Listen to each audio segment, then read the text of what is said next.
Now increase and decrease in ratio. The first question is we have to increase the number 150 in the ratio 3:5 and decrease the number 250 in the ratio 5:2. So let us start writing the data that is given first.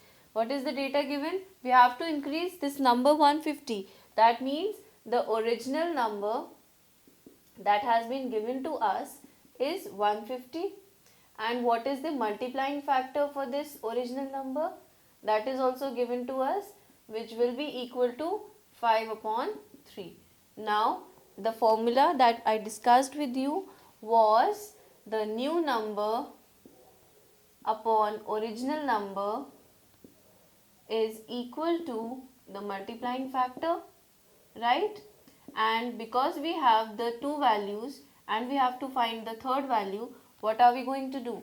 We will write the new number as it is because this is what we have to find, and the multiplying factor is 5/3 multiplied with the original number, which is 150. So on solving this, you would get 5/3 and numerator gets multiplied.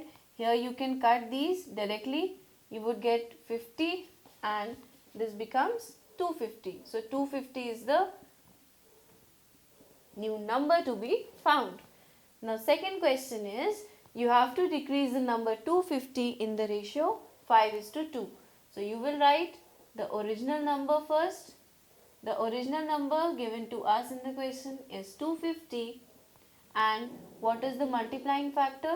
The multiplying factor given to us in the question is equal to 2/5.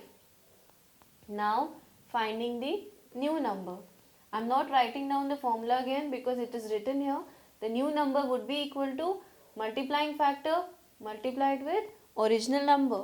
So we have 2/5 multiplied with 250. What do we get?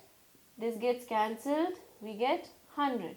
So 100 is the new number which will be decreased when you decrease this number in the ratio 5:2.